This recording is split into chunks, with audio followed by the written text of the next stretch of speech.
Now, Google has confirmed that YouTube Red at the moment is looking at just 1.5 million paying subscribers. Now, viewers would recall that last year in 2015, Google had actually announced YouTube Red, which was a monthly subscription service aimed at heavy YouTube users. And for that, you were paying 9.99 or about $10 a month. And in that rather small amount, it offered quite a bit, which included a few, around 20 original shows, ad free, which is completely ad free. So all your YouTube videos, you could watch them ad free, and you could also save them to watch offline. Plus, you could also play back in the background.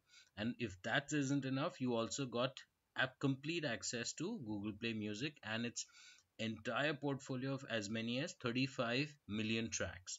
So, of course, Google would have expected that for such a small amount, $10 a month, and given the fact that there's so much being offered, there would be many people who would actually take it up. But unfortunately, that hasn't quite been the case.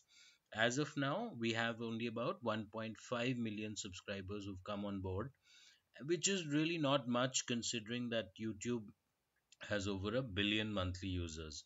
So therefore, we would have expected that there would be many more users. And yet, it is being said that Google is in fact quite happy with the growth that has been seen so far, and it will invest in more original series and movies, which will be 2017. And now, against this backdrop is what we see that perhaps this is one of the reasons for which the uptake of YouTube Red hasn't been so much. Because if we say compare with Netflix, there's so much of other content available, whereas on YouTube we are not quite seeing that. So it's a sort of a give and take, and relationship where on one hand you give more original content, and that's where you'll see more subscribers to YouTube Red. So perhaps even though there's so much, there's all of this on offer, this is probably not serving to be as much of an incentive for users. And going forward, when there's more on offer, especially when it comes to content, that's when we'll find that more users will actually be able to take it up. Because right now, it's like most of us have got used to the advertisements which run on YouTube, and instead of paying for an ad free experience, we are okay with the ads that run on them. And after all, we also need to look at it this way, that when from a content creator's perspective, YouTube Red subscribers will continue to be not too many, and that's when they'll rely on ads. And unless these ads are shown to more and more people, they'll in turn not make money.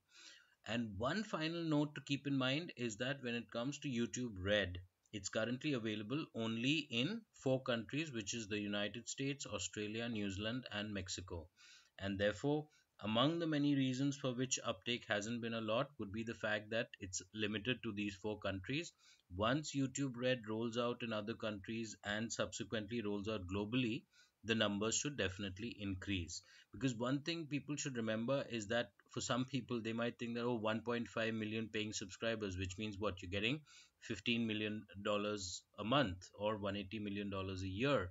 So that's a lot of money. But actually, in the larger scheme of things, it is not, because what you're getting, and for all of this, for Google to offer all of this on a monthly basis, it would be spending a lot of money. So $180 million a year would not of revenue would not translate to $180 million of profit.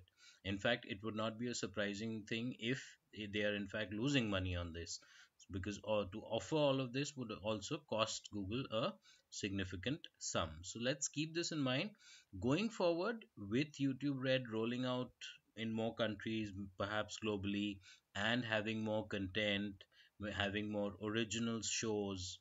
So that all of that will probably contribute towards a spike in subscription numbers for YouTube Red.